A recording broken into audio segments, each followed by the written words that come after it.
structure and how to train them. So I'm going to start out with the intrinsic, the inner core muscles. I was going to say intrinsic, but it's a long word. Just let's say internal core muscles. The internal obliques. They start out at your iliac crest. Basically, it's around where the hip area, the top of the hip area on the side, and internal oblique extends all the way to the midline of your body, which is around, the space between your abdominal wall. That's where the internal oblique actually attaches to, and it runs a little bit up to your ribs 9 through 12. Now, what it does, it helps bend the ribs not only forward but across. So the internal obliques, being that it extends from your one side of the hip all the way to the midsection, the middle of your midsection to your ribs. It actually can pull the ribs to the opposite side in a rotational way. It can also help flex the ribs forward. That's the internal obliques. Now the external obliques is a different matter. The external oblique start out at your around the pelvic region. So we'll talk about the external oblique now, and then they reach out to around the fourth ribs, and what they do is just help bend the ribs forward. They help bend the ribs to the same side, and they also help compress or pull in the abdominals. So you also have the you have the diaphragm, which helps your breathing, exhaling and inhaling. It helps the lungs in the breathing. It also is very, very important because when you exhale,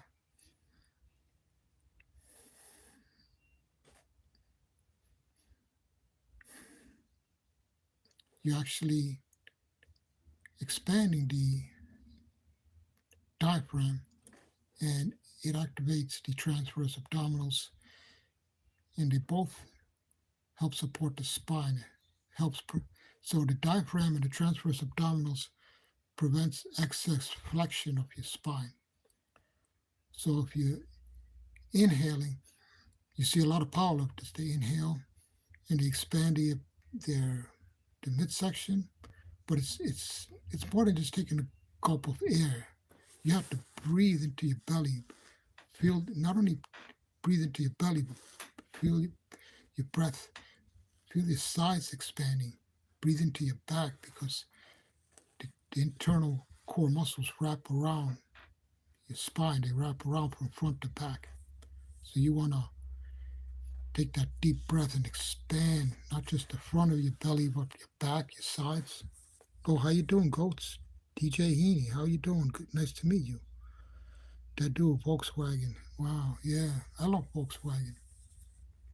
Remember those little Volkswagens in the 70s? They looked like a little beetle, and they all had these um, fruity colors like lime or red or orange. Those 70s Volkswagens were cool. I always wanted to have one, a little Volky. I always wanted to have a little Volky. But yeah, when I talk about the abdominals, a lot of people want the six pack this year and everything, but I have a saying: form follows function. You'll have nicely formed abdominals if they function right. If you train them. So a lot of people say, you're going to get a six pack. You stay in the kitchen. You do the right thing in the kitchen. Well, that's partially true, but it's not just about looks. It's about having strong abs, so you can move, you could do sports, you could You can stand up, stand and sit straight all the time if you need to. You're talking to somebody and you want to stand up straight to show that, you're paying attention to them. You don't want to slouch. So your abdominals come into play there. You know, sit ups do the opposite of standing straight. Sit ups bend you forward. Sit ups is not the best thing for your abdominals. That's why, if you look at my channel, you see a lot of exercise videos where I'm like, you know, sitting down and I raise my knees and my hands simultaneously and I try to keep my chest up. That's a good way to train the abdominals because that teaches your spine to be straight and it teaches you to have good posture. If you're always doing sit-ups, you're going to be wearing out the ligaments, overstretching the ligaments in your spine, also overstretching these muscles called, it's a fancy word, multifidus. They're just muscles around each spinal vertebrae, and they help hold the spine in place. They also help bend the spine, but they don't have a big range of motion. So talking about these little muscles on the spinal cord, they don't have a big range of motion, right? But they are spaced individually. There are many multifidus muscles in between each vertebrae, so they help support and move each vertebrae, and they don't have a big range of motion. So if you're doing these big sit-ups, you're overstretching the multifidus, you're overstretching a big ligament that also runs up and down your spine. How you doing, Linda? I'm originally from New York City, Brooklyn. I grew up in Sunset Park, but now I'm living in Pennsylvania. Yes. And it's a big change. I went from looking at taxis passing by. The yellow taxis used to always pass by, the building where I live. And now horses and cows pass by the house I live. It's a big difference. Yeah. But abdominals, you don't have to do a lot of sit-ups. In fact, you don't even have to do it.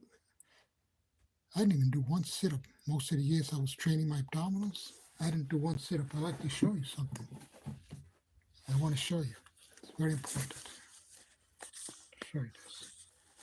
In fact, wait, I gotta put this down, sorry.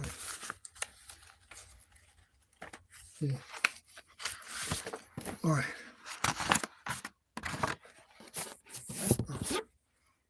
See that? That was me. That was me. Oh, thank you, Kyrie and me. Thank you very much. That was me in 2009. I didn't do a single sit-up. Not one sit-up that time, during that time. Not one sit-up.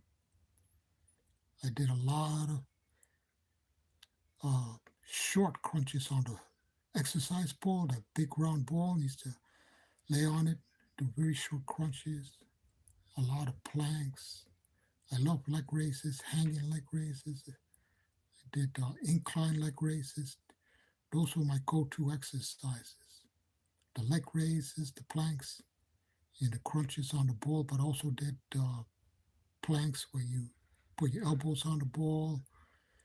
I love my bridges.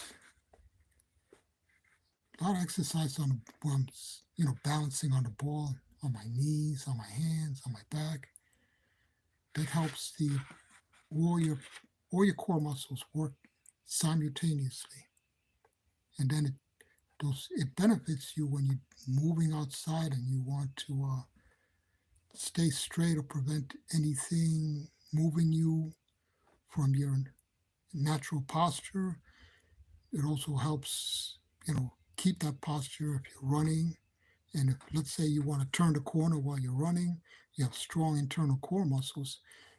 You won't twist. You'll be able to keep your posture while turning your entire body rather than just twisting your back. So imagine you're running, you turn the corner, and you leap by twisting your back. You're going to hurt your back.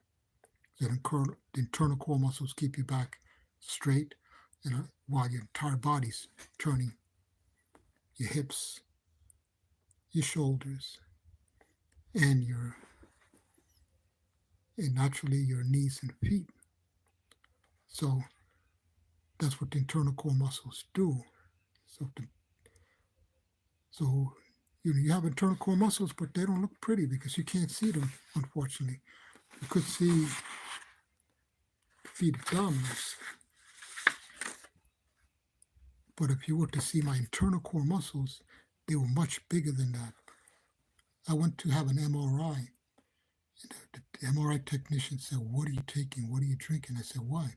They said, "What?" They said, "Your internal, you have these muscles inside near your spine. They look so big and they're strong. We never seen anything like it." I said, "Well, thank you. Maybe I should show my guts, but I can't walk around showing my guts." Imagine you walking around and showing people a picture of my guts. I don't think it's gonna go over so good. So how's everybody doing today? It's really nice to meet Kyrie May, Linda Ziyambi, and the Goats. Oh wow, everyone here is cool. How was your Christmas? And are you looking forward to the New Year? You know, the New Year is when I try to eat a little bit of, have my snacks, but I don't eat a lot of, I can't have a lot of sugar, but I still have things that, I guess, natural sweeteners, stevia, lohan bean, natural sweeteners. So, but no sugar. So I can have an ice cream with a natural sweetener, like from stevia, lohan bean, and so I have my snacks anyway. New Year's Day, I like to have my munchies, you could say. So, anybody have any questions on the abdominal training? Well, you can ask me anything. You can ask me about my hat. This hat was given to me by my brother, my late brother, and I love very much. Yeah, he's no longer with us, but I always remember him by keeping this hat on, this cap on. It keeps my ears warm and helps me remember him. Yes. So, anyone has any questions on abdominals, even if you can't think of them now, you can, send me a message now on my email, because I have an email. You go on my profile, you go on my email, and you can also ask me a question there, or you can just go to my channel page and ask me a question there. My email's linked to my channel, so you can find it there. You can ask me any questions on this video, questions on any of my videos and the topics.